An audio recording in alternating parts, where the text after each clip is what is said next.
Atlanta. This young man that grew up outside of Philadelphia, went up to school in Boston, and now will be headed to learn how to speak with a slight Southern drawl. I think, Boo, for Arthur Blank, turn the page. It's a new era now of Atlanta Falcon football with Matt Ryan at the helm. You're talking about a kid who carried a football team that did not have great receivers, a great offensive line, or great running backs. Matt Ryan, you talk about his size, 6'4 3/4, about 220. With the 6th pick in the 2011 NFL Draft, the Atlanta Falcons select Julio Jones, wide receiver, Alabama. So Julio Jones coming to the stage. This breaks the hearts of some Rams fans that hope that he possibly could drop to them down all the way to 14. It also leaves Blaine Gabbert up for grabs for the 49ers, who are now on the clock, as we all create some headspace for those developments. Tell me about Julio Jones, Mike. Ivy White, Tony Gonzalez, Matt Ryan is ecstatic right now. What a trade they pulled off. Michael Turner, Julio Jones, Roddy White, Tony Gonzalez, Matt Ryan. That's not a bad nucleus to move forward. We're going to take a break. When we come back.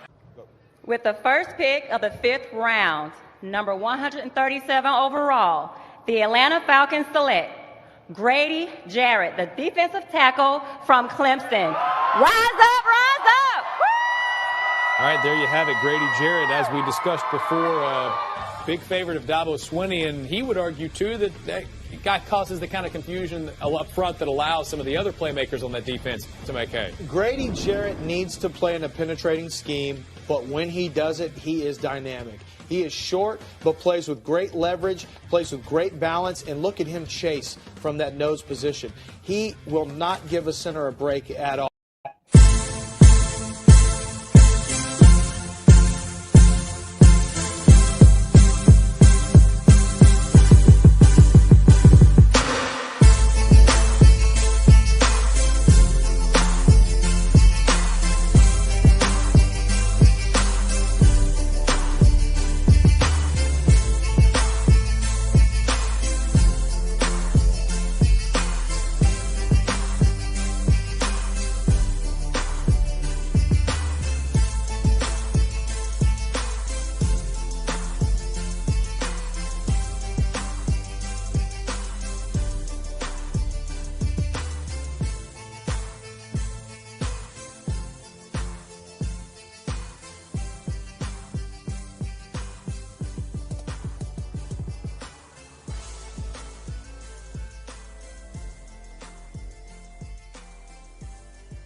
What's good? How y'all doing this evening? Welcome back to the Forever I Love Atlanta Sports Podcast Draft Prospect Show.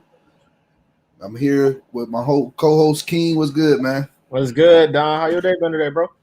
Hey, man, it's been great, man. I thought we're going to see some snow up here, but we ain't get none. But hey, it is what it is. Yeah, I thought I was going to see some in NC too, but just some rain. That's about it. Man. Hopefully they can get something tonight. We need something because I'm tired. I just need midday. I can just sleep in. Yeah, I feel you. So y'all still don't have to do virtual? We do, but sometime. But was it Monday? No, was it Monday? Yeah, Tuesday. Yeah, Tuesday. We didn't do nothing. They closed everything down. Oh, well, so there you go. Then. Exactly. But anyway, we are joined by a special guest out there in Cali. She ain't worried about no snow right now. Alicia, how you doing this afternoon? But it's afternoon, evening. I'd call it evening. A nice, clear, beautiful evening in Los Angeles. Definitely no snow, no rain, no sleet. Loving it. That's good to have 70-degree weather year round. Must be nice. Real nice. Palm trees and all that good stuff. USC has been tweeting out all of the pictures and videos from the workouts they've been doing, specifically because it's clear 70 and wonderful and not what it's like currently in Texas and other parts of the country. Hey, shouts out to Texas, man. I hope everybody out there can recover from that. Big They've been out with power for almost a week now. So yeah. Y'all are in our prayers right now. So big shout out to Texas. Got family in Texas, so they good, they safe. So big shout out to the whole state. Yeah. All right. Y'all know what to do. If y'all new to the channel, y'all hit that subscribe button. Also hit that like button. Share this content out with Atlanta Sports Fanatics. And hit us up in the comment section. As always, come holler at your hometown sports podcast. Before we get into the show, we need to go ahead and get a shout out to our sponsor, Manscaped. Take it away, King. All right. As y'all know, support for Forever I Love Atlanta Sports Podcast is brought to you by Manscaped, who is the best in men's below-the-waist grooming. Manscaped offers precision engineered tools for your family jewels. They obsess over their technology development to provide you the best tools for your grooming experience. Manscaped is trusted by over 2 million men worldwide. Join the movement for all your below-the-waist grooming needs. So, as y'all know, me and Don been using the Manscaped product. I have had not one problem with it. I haven't nicked myself because I read the directions and I follow directions. What about you, Don? I haven't had any issues at all. None. Like I've been racking up on Manscaped products. I have too. And the product we're talking about that will that we haven't nicked ourselves with is the Lawnmower 3.0. The engineers took 18 months to perfect the greatest ball hair trimmer ever. The Lawnmower 3.0, y'all. Get you it. Don't use no razors. Get the Lawnmower 3.0. The third generation trimmer features a cutting-edge ceramic blade to reduce grooming accidents thanks to advanced skin-safe technology pioneered by Manscaped. Reduced accidents, skin-safe. That means read the directions. Don't try to do your thing and you nick yourself and then try to sue us. Like, nah, or Manscaped. No. Read the directions. Use it correctly. When I tell you this is premium, I mean premium. The battery will last up to 90 minutes. Take your time.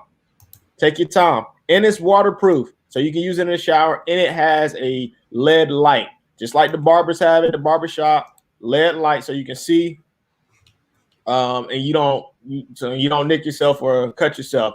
It's 7,000 RPMs, so that's a lot. So if you cut yourself, it's gonna be probably to the white meat, and you're gonna be mad because you're gonna be in the shower and it's gonna burn, and it's not gonna be good. So be careful, read the directions. And it comes with a charging stand, so you can just plug it up, keep it on charging stand. And when you need it, just use it. If you're listening to me speak right now, I want you to experience it firsthand for yourself. Trim that jump of yours. Get 20% off free shipping with the code FILASP 2021. Once again, the code is FILASP 2021. Your balls will thank you, people. All right. Once again, y'all use that code. Code about to expire real soon. So you're going to be missing out on that deal. 20% off of your entire purchase plus, free shipping. Make sure you use that code FILASP 2021. All right. Let's get into the show. All right. But before we do, let's go get a shout out. What's good, Wallace, man? Wallace. He said, but it's crazy how the Republicans run the state. I'm pretty sure you're talking about Texas. Yeah. Yeah, I'm pretty sure.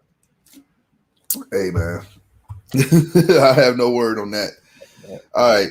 So, what'd you say? No politics. We talking sports. Yeah, I don't have no to say in that. All right, let's go ahead and get into Vera-Tucker, man. I like this guy. He's like my second.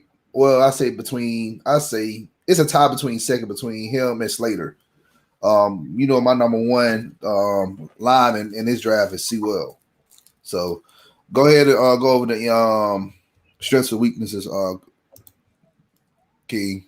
All right. So some of his strengths: he's quick, he's agile, good with his feet. He's always ready to start. Solid base, versatile and can block. Versatile and can play guard and tackle. So that's always good. I think he's going to play more guard in the NFL, more than he would play tackle. He's athletic. He's been a 3-year starter, so that's always good. Unlike Don's favorite, who sat out this year, he's been starting for 3 years.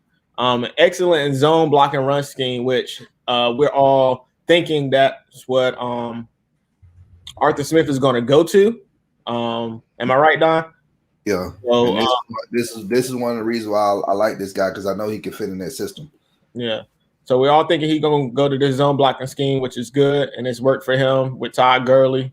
I mean, not Todd Gurley, with guy in Tennessee. What's the running back name? I had about Derrick Henry. Derrick Henry. There you go. So it worked for him. When Arthur Smith was there, Derrick Henry was balling. As we know, the last 2 years he's been the leading rusher. So that gives you something right there. Weaknesses: less than ideal length for the left tackle. So his arms are a little short. Not a bull in the run game, so he's not going to be bulldozing over people, running people over. But he's going to make the block, which is more important than pancaking people, as long as you make the block. But he's not going to be out here pancaking a lot of people. Not a great fit for power run game, which I don't think the Falcons going to do, but he's not a great fit for that. Struggles against edge rushers and pass game.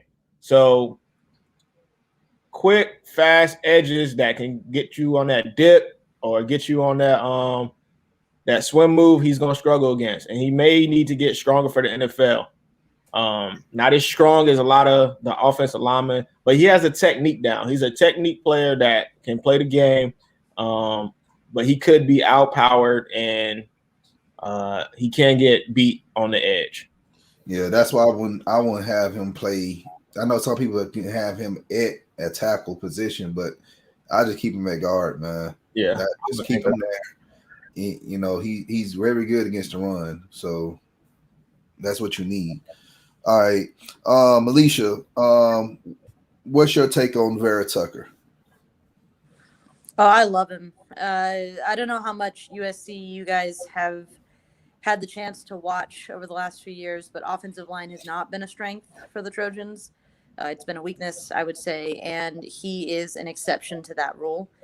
He was actually, when he came in after his redshirt year, there was a lot of talk that he deserved to be starting even earlier than he was, and he ended up sort of more in the rotation. But even then, you could tell that he was just a head and shoulders above everybody else that USC had developing in those spots. So when he finally took over the starting job, it was really nice to see someone who was more reliable than USC had in any of those positions, at guard or at tackle.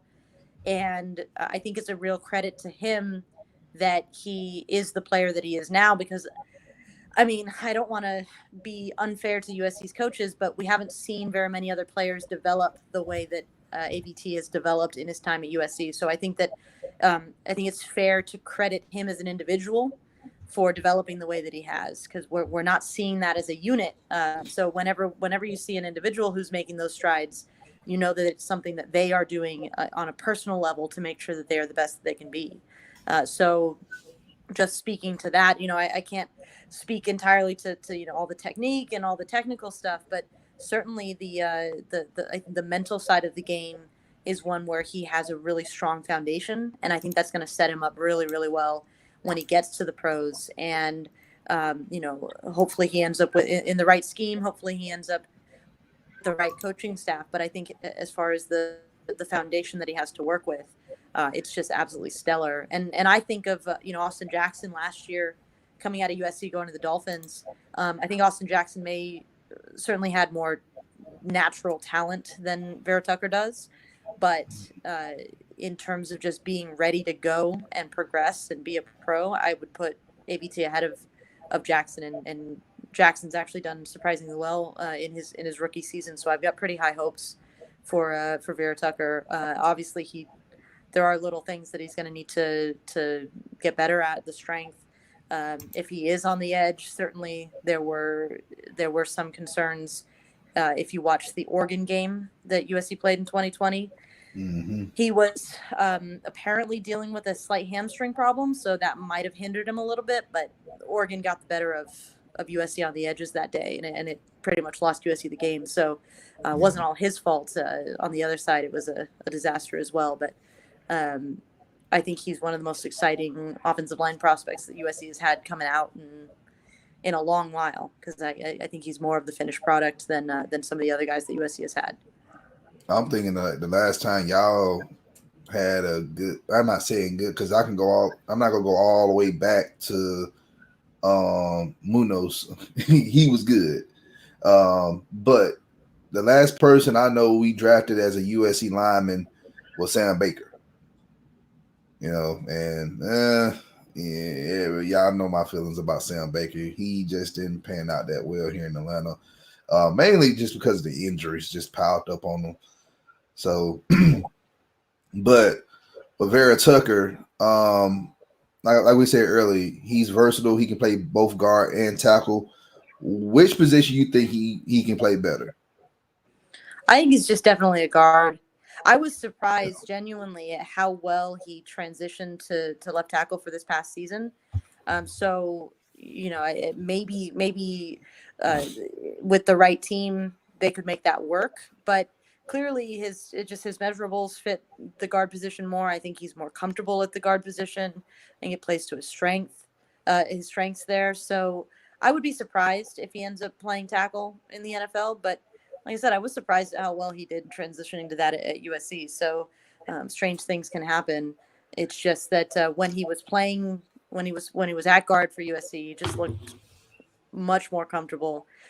It might have benefited from having someone like Austin Jackson next to him at tackle, where he didn't have the strength of that this year, but at when he was playing tackle. But nah, it seems like he'll be a guard. Like I said, stranger things have happened, but I'd be a little bit surprised. Yeah, now this is my next topic I'm going to bring up. When Vera-Tucker was left alone on the island as left tackle last season, it didn't end too well. He wasn't good against speed rushers as they would use their bend to go right around him. Do you think he can improve on this with the transition and going into the NFL? I feel I'm just gonna get my quick take on that. If he goes to a team that know how to develop offensive linemen, I think they will develop him and he'll make that easy transition. If not, then it's gonna take him a while. And really, to be honest with you, guards, if he playing guard, the development will speed up quicker for him. Tackle, it's gonna take him a while because guards can transition quicker than tackles. Yeah, I would agree, and I think that's the interesting thing that'll happen with him is, again, USC's tackles haven't been very good. Even the really talented ones have not been very good under the coaches that USC has had them under.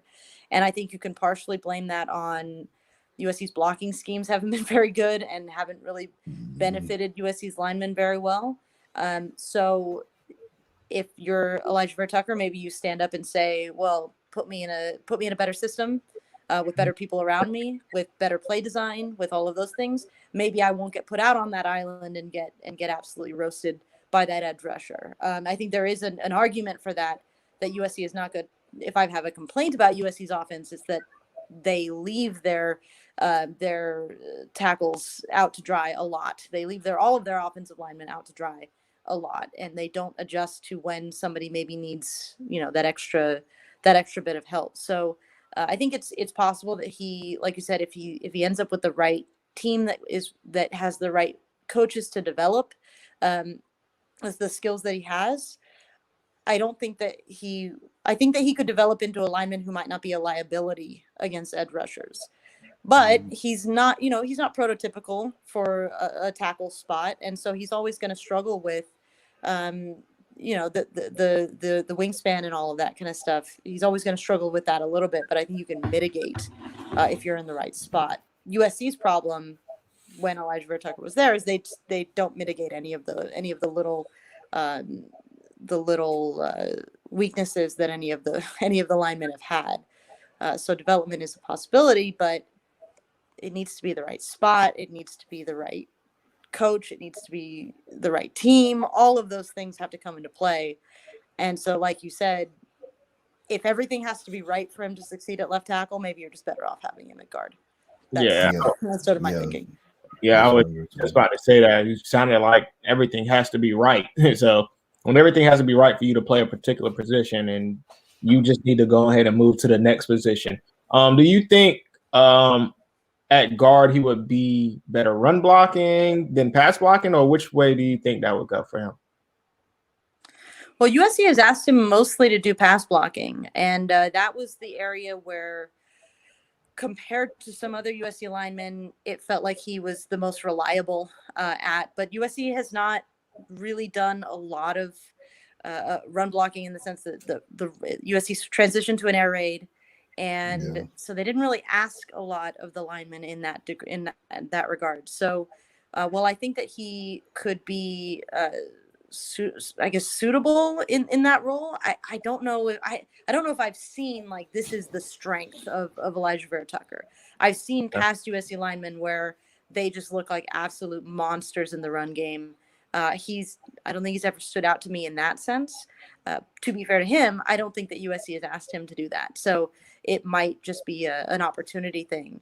But given what we saw from him at USC, pass blocking was what he was asked to do, and pass blocking was certainly at guard was what he was extremely reliable at doing. So probably more balanced, but again, I really look forward to seeing what he looks like in a different system, to see them maybe stretch what is and isn't possible for him.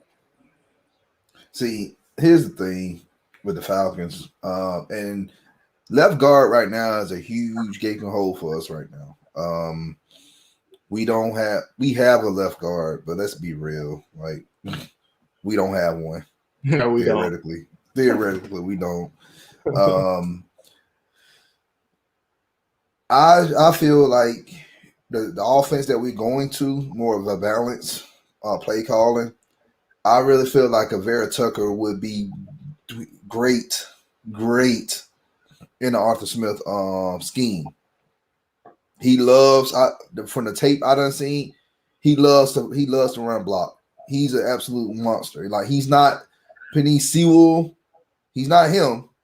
But if you talking about somebody that's close in this draft when it comes to run blocking to Sewell, it's Vera-Tucker.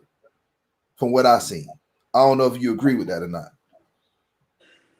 I don't disagree with it. Like I said, I've spent a lot of time watching USC's offensive line and paying more attention to the other four guys on the line because they're the guys who are messing up. So my main takeaway from AVT is just like, you don't need to worry about him. So I think it's very high praise to compare him to Sewell, but I think he's certainly of the Pac-12 linemen that I've seen. Yeah, it's really hard. He's not Sewell. Sewell's here. Yeah. Oh, okay? Yeah. Sewell is on another and Vera-Tucker's like right here, but anybody else in the draft, they like, right. It's not like not Vera-Tucker. It's not like Sewell. Sewell is he's just that guy. Yeah. Yeah. Yeah. Well, and there's a reason he was voted the Morris Trophy winner. The Morris Trophy in the Pac-12 is voted on by the defensive linemen in the conference. And he was voted the 2020 winner. And I think that's that's always, I view it as the biggest sign of respect from your opponents who are sitting there saying like, no, this guy rocked it and rolled it. So I think that he definitely had that reputation in the Pac-12. I guess the question is, we only got to see him in the Pac-12, and it would have been nice to get some out of conference looks at him going up against different kinds of defenders and defenses that the other conferences can throw at him. AVT, as you called him, gets in trouble a lot with his hands and his hand placement and holding calls. Do you think that is something he can improve on, or do you think that's something that is going to haunt him all the way through his NFL career? I think he can improve on that. I think he can improve on that, and I would argue that again, and I feel like I feel very bad. I don't mean to trash USC's offensive line or the coaching, even though that's basically what I'm doing. But you got to be honest, man. I got to be honest. Yeah. ABT is not the only USC lineman who has had those issues. And, that is something that is systemic to USC in the trenches. And so a lot of times when I look at that, and I don't want to let him off the hook, obviously he owns those moments, but I don't think that the coaching has been elite, and I don't think that those elements have been emphasized. So what I'll say is that, I mean, he has to own the hand placement, he has to own the holding penalties, he has to own all of those kinds of things. But I think the right coach can knock that out of him, if that's an emphasis. If it's not an emphasis, then you see it in a lot of places where guys just are handsy. But at this point in his career, just from what we've seen of him, I'm gonna put that down on a USC issue and less an ABT issue until proven otherwise. Which, I suppose that's the kind of thing that they'd be able to evaluate a little bit better in a sort of pro day situation, or just by getting him into a team and seeing what he does. Yeah, I would agree with you there. All right. I agree as well. All right. So, like we just said, he just won the Morris Trophy by his fellow Pac-12 peers on the defensive line. Like we just said, he doesn't get blown off the line of scrimmage by defenders. He's quick and nimble with his feet in the run game. And that goes back to what we've been talking about pretty much most of the show. It's just his footwork and his hands.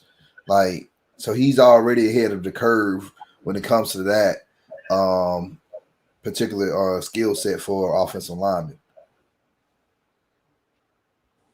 Yeah, and again, that's the interesting thing I've noted, just sort of seeing scouting reports on him and all of that kind of stuff. The question marks that surround him tend to be more of the things that I would associate with. All right, how are you being coached up? What are they emphasizing when you're at practice? What are they emphasizing when you're looking at game film? What are they emphasizing in the weight room, in the strength, in the conditioning, and all that kind of stuff? So, I would feel very confident that you put him in the right hands with a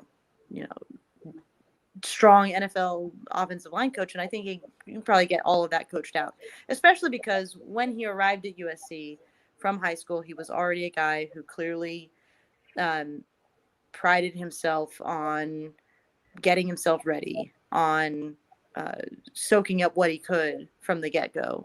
And so if you have a limitation of what can be soaked up because your system is not great or your coaching is not great, then all it takes is just put him in a different pool, and there's more to soak up.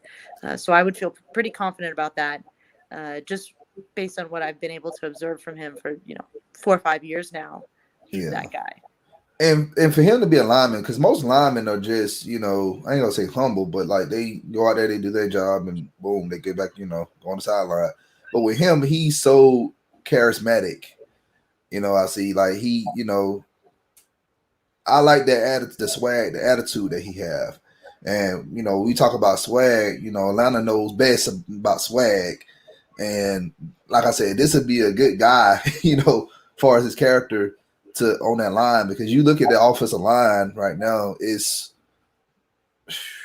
not gonna say it's really not that diverse. If we keep it to 100, like you got Jake Matthews, Hennessy at center, you have Chris Lindstrom at right guard, and then you also have Caleb McGarry as the right tackle.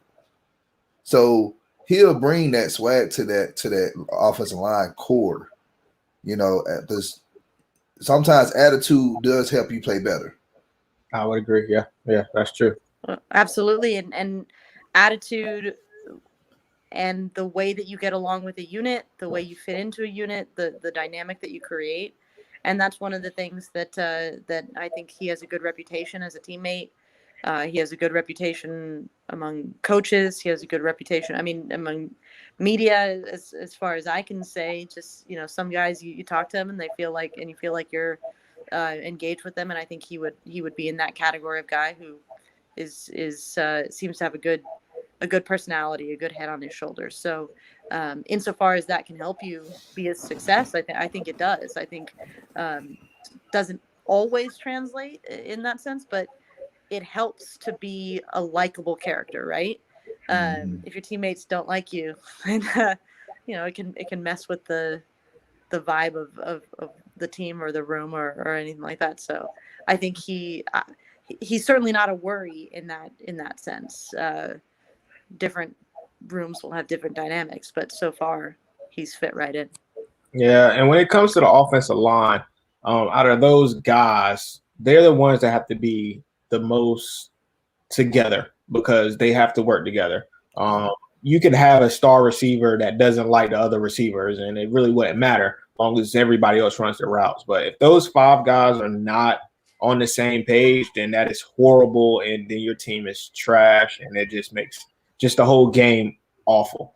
So out of anybody on the team, those 5 guys have to be the ones that are most like brothers and most like a team. So that's good that he brings that swag and that energy, because that's what Atlanta needs on the offensive line. I don't think we have anybody that's like that on the offensive line. No, we really don't. Caleb McGarry, he kind of plays with the edge, but it's a different type of edge. And what's good, everybody in the chat? Appreciate y'all joining us. We're talking to Alijah Vera-Tucker, the guard from USC. So thank y'all for tuning in.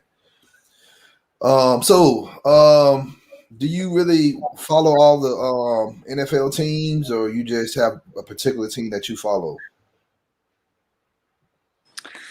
I grew up a Chargers fan, but I kind of lost interest in the NFL for a while there, and more recently I've just been basically ever since I started playing fantasy football, it's been I'm interested in the guys who came from USC and just the storylines that are happening across the league. So I wouldn't even deign to call myself a Chargers fan at this point. I follow the NFL, but not I don't have a loyalty the way that I do to USC. If I have a loyalty, it's to the USC guys that are in the league. I'll keep track of what Juju Smith-Schuster's doing, or what's going on with Sam Darnold trade rumors or whatever. But individual teams, Speaking of, you brought up Sam Darnold. Somebody on Twitter told me that he was a bust. How do you feel about Sam Darnold? Is it too early? Are you really a bust if you go to the Jets and don't work out? The That's Jets are a bust. That's what I was saying. I just wanted to hear it from somebody that was a USC person. So how did you feel about his career in the NFL so far? I was really disappointed when he got picked up by the Jets, and it might be just because I saw what happened to Mark Sanchez there, and I know that franchise is just where quarterbacks go to die. Yes. So I was really disappointed when he ended up there. It clearly was not going to work out because it's a dumpster fire of a franchise. And so I'm actually really excited to see him get traded, hopefully to somewhere that has a pulse that isn't, I don't know, if he gets traded to the Bears, I'll be just as sad because that's not going to work out either. But no, I think it's too early to call him a bust. I think that he was always going to be, I could have told you this from the moment he got drafted. He was going to need to be someone who landed in a more stable spot, because Sam is just a wonderful talent. But even at USC, he had problems. He had decision-making problems. He had big fumbling problems. He had just those little things where on the mental side of the game, I think he needed to catch up to things. And you throw him into the Jets where they're going to, delay your development. That's the worst thing that could have happened to him. So it may be too late for him, but I won't call him a bust until he goes to another franchise and and doesn't work out there. Because I just think, separate the man from the Jets and you might end. Yeah, that was my thing. With a more competent fucking quarterback. Yeah, I thought Sam Darnold would be a great quarterback. I liked him at USC. I thought he was really good. But when he got drafted, like you said, by the Jets, it was like, all right, this is where not just quarterbacks are going to die, but pretty much players are going to die. They haven't really had a good player since Darrelle Revis, and you saw what happened with that. So it's one of those franchises that you don't want to get drafted to, like Cleveland was for like the last 10 years before the last two. So before they got Baker. So it's just one of those franchises that you don't want to get drafted to. So like I agree with what you said. Well, I don't know. Like I said, I'm not a Sam Darnold person. It's just with USC, like ever since Carson Palmer left, man, it's just you can't top that. You cannot top what Carson Palmer has done for that school.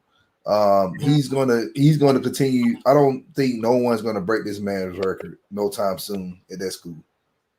So he's the best. He's easily the best USC quarterback to come out.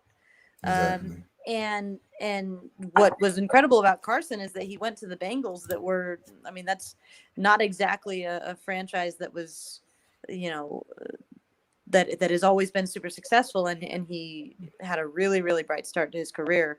The problem that USC has is you always have USC quarterbacks that are national names because they're USC quarterbacks, and then their draft stock gets sort of that boost because of it. So instead of getting drafted in like the mid-second round, like maybe they should, they get suddenly like, oh, you're a top 15 pick, and now you have the top 15 expectations on you, and I think that sometimes gets it affects the perception, because now you've got like, oh well, everyone's a bust. Well, I mean, the evaluations on them were maybe a little bit.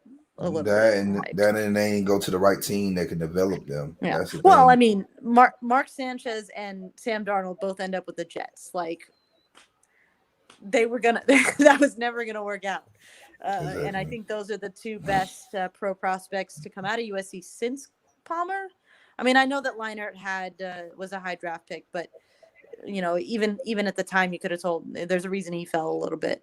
He didn't have the arm. So I'm just gearing up for Keaton Slovis to get the same treatment, and crossing my fingers and hoping that he doesn't end up with the Jets either. Speaking of that, not to change the subject, but I'm scared for Trevor Lawrence because I don't think the Jets have anything to offer. So, but that's a conversation for another day. But that's just putting that out there. I'm really scared for Trevor Lawrence and him going to the Jags. I'm terrified. Yeah, I feel sad for those guys, for the quarterbacks that go to end up in those franchises, because again, it's all about where you fit. Yeah. Quarterback talent matters, but what matters more is the team around you built to help you succeed. And I think so many of those teams just bank like, we just need the top quarterback. Well, maybe you need an offensive line and a run game and a defense too. Yeah. Oh wow! Really? Thank you. Like, I love when people come on here and talk common sense. Thank you. Just like the Falcons. Yeah, like we sent at the 4th overall pick, and most people said that we need to get a quarterback. We need to get a quarterback. We need to get rid of Matt Ryan, and like Matt Ryan is far from the problem. I understand, yes, he's 35 years old or whatever, but still, let's fix the defense up first. Let's get, another piece on the offensive line. Let's get a running back. We won't even have a run game, So that's just my take on that. But Alijah Vera-Tucker, AVT, okay. I know he's probably not going to go in the top 5, probably not top 10. And I know yes, we're doing this show. Yes, I know we're picking 4, but there is a possibility the Falcons may end up trading back, and we may end up getting in the teams. So if guys like Parsons and Sewell and all those other guys are gone, and then Patrick Surtain is gone, who are you going to pick? And I feel like if we're picking somewhere in the mid-teens or something like that, I feel like either you pick Gregory Rousseau from Miami or you pick AVT from USC. What you think? I think it'd be a good pick personally, but I'm a little biased. Why? Yeah. You're a little biased. I'm the more I've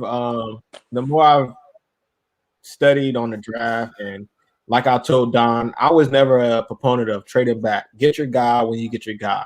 But the more I'm looking at this Falcons team and seeing the players that could be available, if they trade back, I will not be mad to get more picks, and I will not be mad if they trade back to get somebody that they think was going to be there.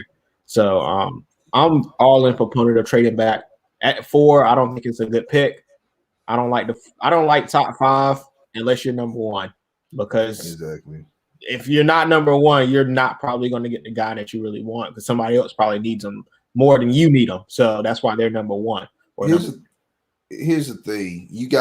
We just got rid of Ricardo Allen and Allen Bailey. Okay, you just got rid of pass rush and a safety. Guys, before we got rid of these guys, the depth chart is already thin. Let's go ahead and just get some more draft capital and just build a roster just like that. Yes, we got some more little bit. Yes, we know when we got rid of these guys, it opened up some cap space. I get it. But we still got a huge, we still ain't got enough money like that. Yeah, we still got a 30-man roster and we need 52.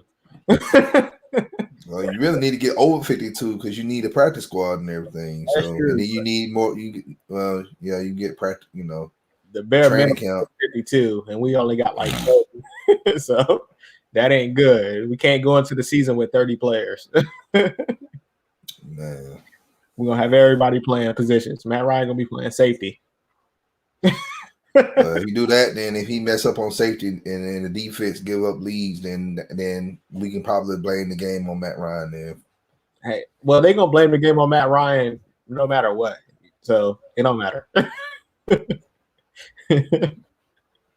guess. Well, one more question for you, Alicia. With the draft, how the way is panning out right now, AVT, do you think he's going to end up dropping out of the first round? I know I think he's going to go mid first, but I've seen like mocks that had him going in the second round. I'm like, why? I would be surprised. I think I just saw Daniel Jeremiah had him at 16 in his latest mock to the Cardinals. I've seen him in I think CBS. All of those guys have him in the mid-teens. The lowest I've seen him is like 25, 26. That's certainly possible. But at this stage, I don't see that happening. I just don't see it happening. Drafts can be weird. Draft lead up can be weird, especially this year with the combine being what it is, with pro days being what they will be. Those kinds of things are variables that we can't control.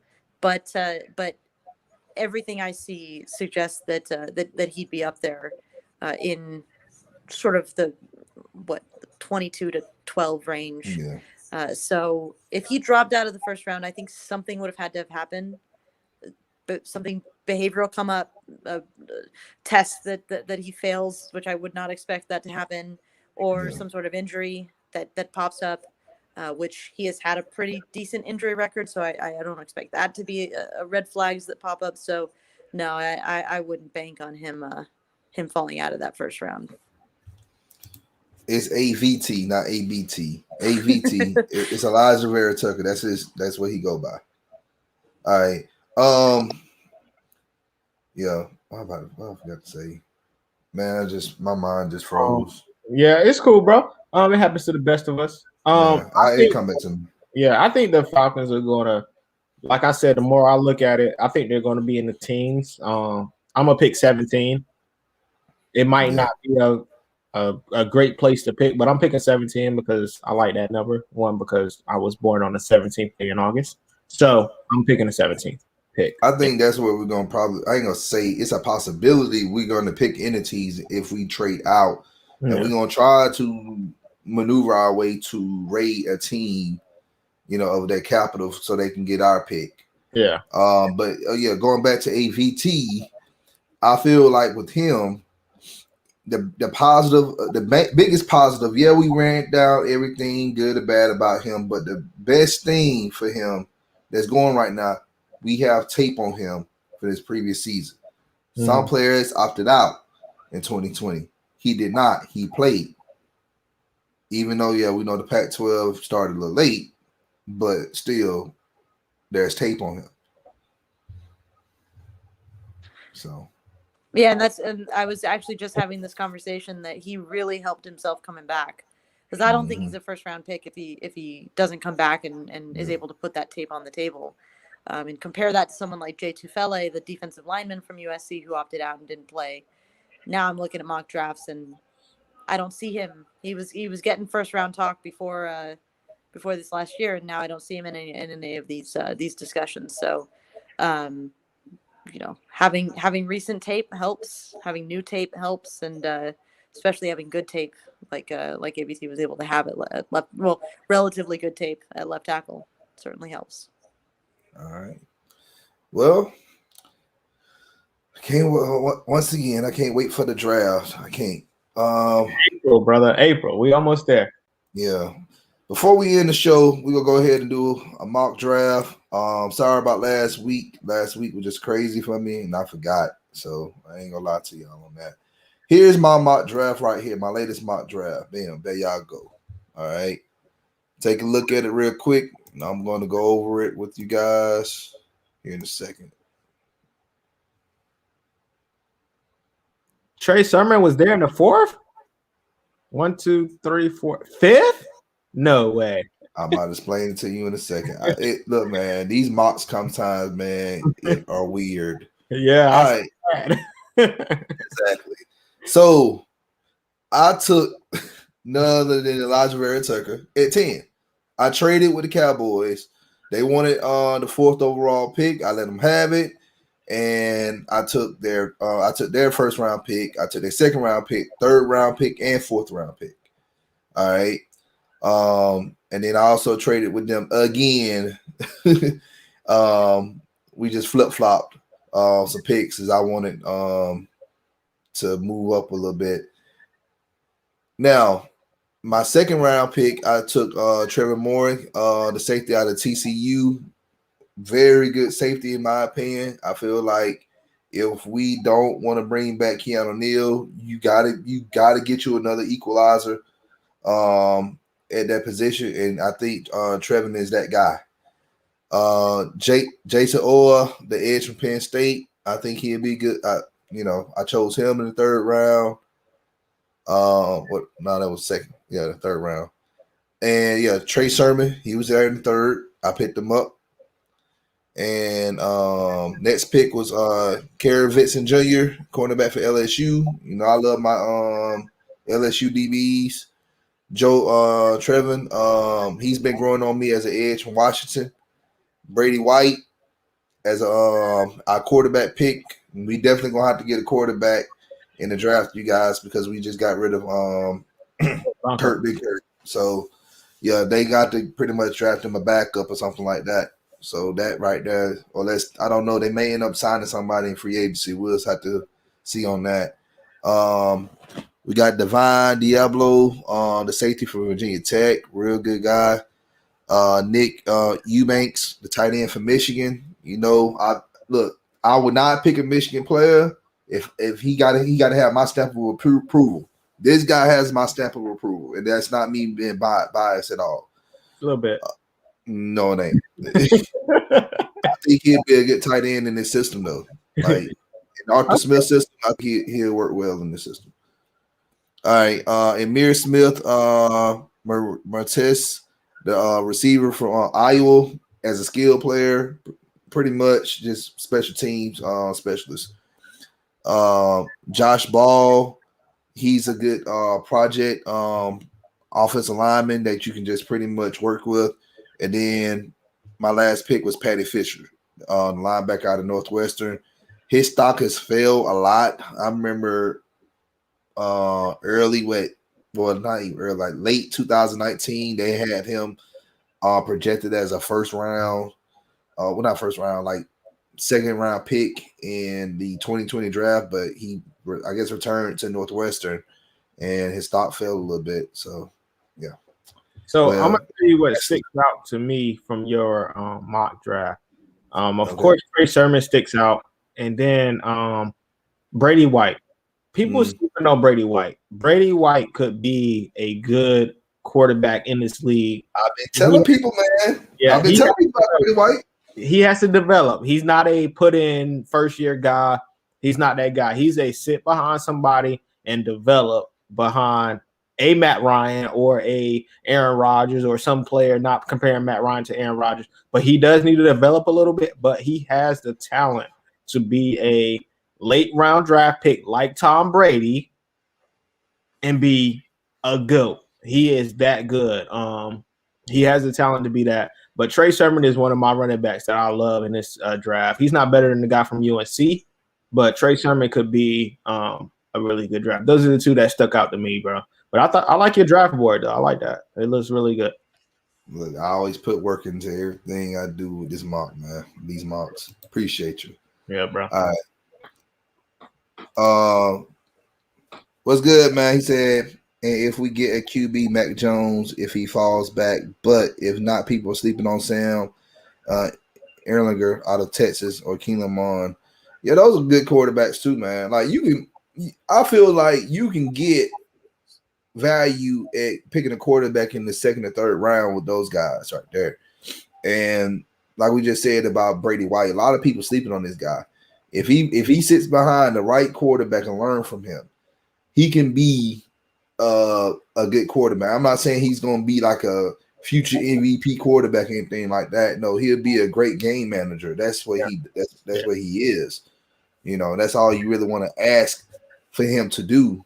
You know, if you have a balanced game, balanced offense, he could thrive in that. Game managers win Super Bowls. What'd you say? Game managers win Super Bowls. Nick Foles.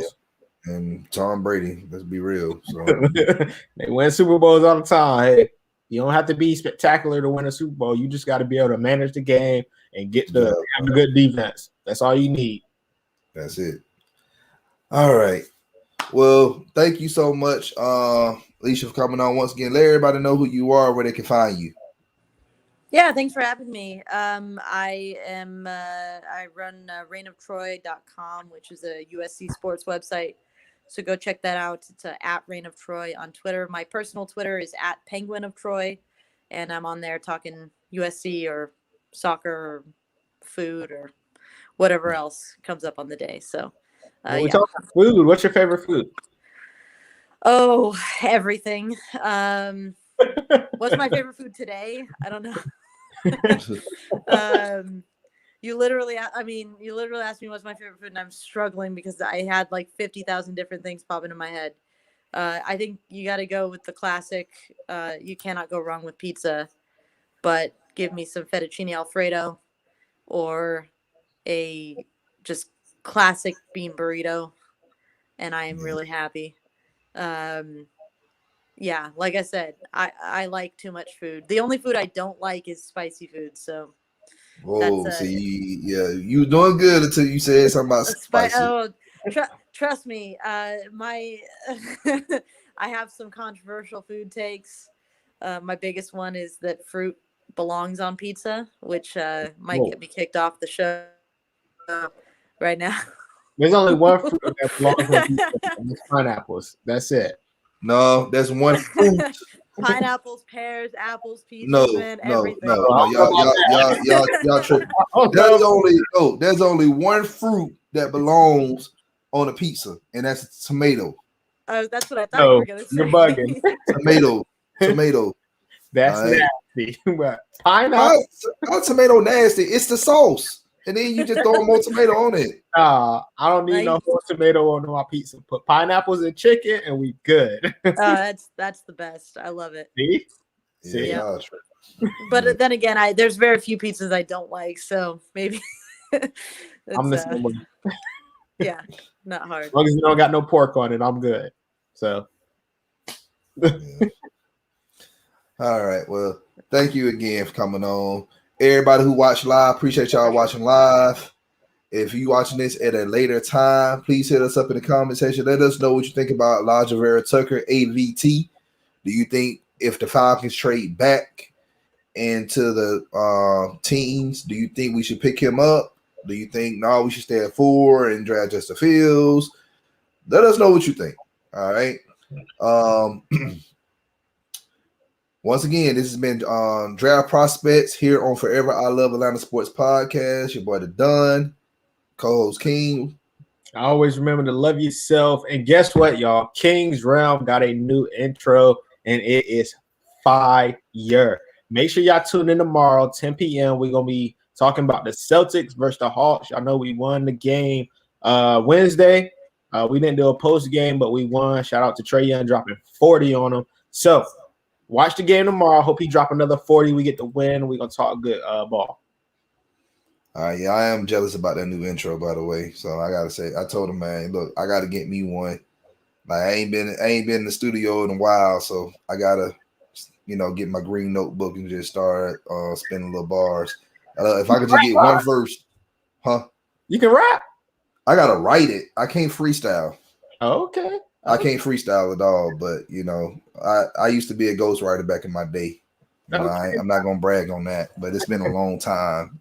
That was back in high school. But yeah. Hold on.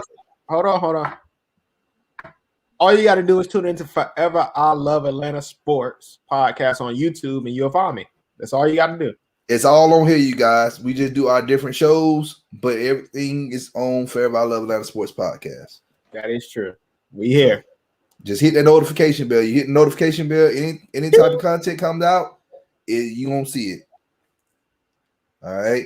But if you're new to the channel, y'all already know what to do. Hit that subscribe button, hit that like button, share this content out with Atlanta Sports Fanatics, and hit us up in the comment section. As always, come holler at your hometown sports podcast. Y'all have a great evening. Y'all stay safe and stay warm, most importantly. Respect to Texas. Get safe out there. Peace. Yes. Peace. We out.